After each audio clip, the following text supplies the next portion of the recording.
Hello, good morning and नमस्कार. मी doctor Sangeeta अभय पाटील, यशवंतराव चव्हाण महाराष्ट्र मुक्त विद्यापीठातून. आणि आज आपण टाईप्स ऑफ इरिगेशन किंवा सिंचनाचे वेगवेगळे प्रकार हे शिकणार आहोत.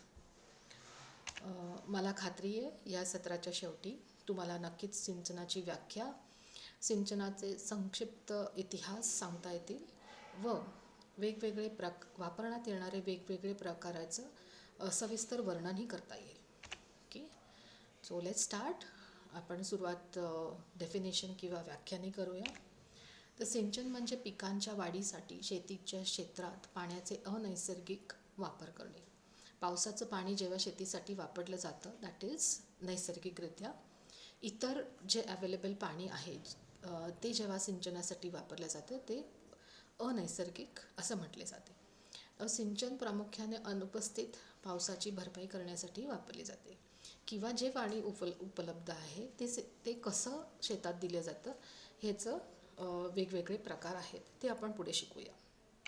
ओके, सिंचनाचं मेन उद्देश काय? जिथे पाऊस नाही आहे तर पिकांच्या वाढीसाठी पाणी पुरवणे. आता पिकांच्या पाणीसाठी पाणी पुरवून माती पण ओली राहते किंवा त्याच्यामध्ये मॉइश्चर किंवा आर्द्रता तयार होते, तेही पिकांच्या वाढीसाठी चांगले आहे. ओके, आणि माती ओली असल्यामुळे माती अशी कडक किंवा ती पायपिंग होत नाही. Right, let's go ahead. सिंचनाचे महत्त्व किंवा इम्पॉर्टन्स.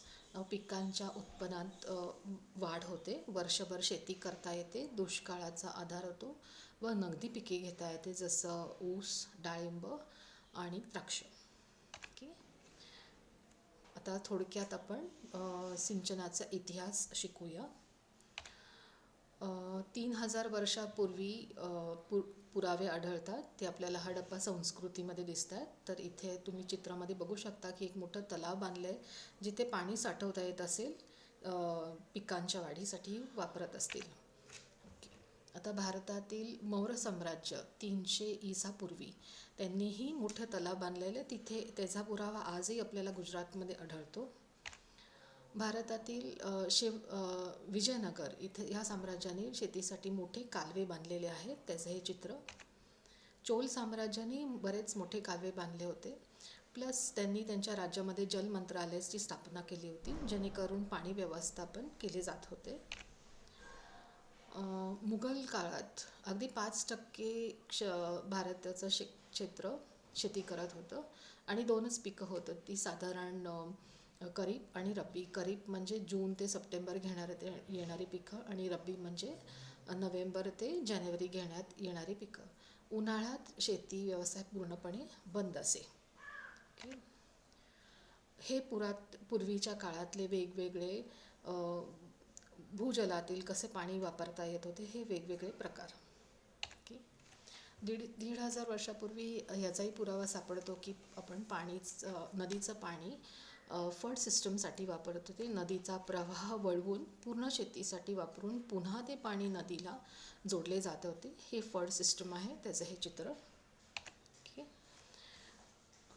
आता आपण बघूया की पाणीचं स्रोत कुठल्या कुठल्या प्रकारात असू शकतो. So first is surface water किंवा पृष्ठभागावरील पाणी. त्याचं उदाहरण आहे नद्या, तलाव, जलाशय आणि ड्रेनेजचा आता आर्टिफिशियली तयार केलेलं तलाव. दुसरं स्रोत आहे भूजल किंवा अंडर वॉटर. आता त्याचे उदाहरण म्हणजे विहीर आणि बोरवेल आणि झरे. ओके, आता आर्टिफिशियली तयार करण्यात आलेले म्हणजे हे शेततळे ज्याच्यात पाणी साठवता येत होतं. आता नवीन नवीन तंत्रज्ञान वापरून ड्रेनेज वॉटरसुद्धा शेतीसाठी वापरले जात आहेत. काही भागात तर क्षार पाणीसुद्धा कन्वर्ट करून शेतीसाठी वापरले जातात. इस्रायल हे करत आहे.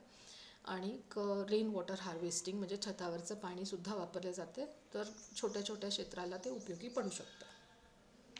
ओके, आपण फक्त बघूया की महाराष्ट्रातले वेगवेगळ्या भागातली कोणते पाण्याचे स्रोत वापरले जाते. पश्चिम महाराष्ट्रात प्रामुख्याने कालवा व ठिबक सिंचन वापरले जाते. मराठवाड्यात बोरवेल व ठिबक सिंचन आणि विदर्भात विहीर व तुषार सिंचन. कोकणात पाट पद्धतीने पाणी दिले जाते. Okay, Thank you for this session.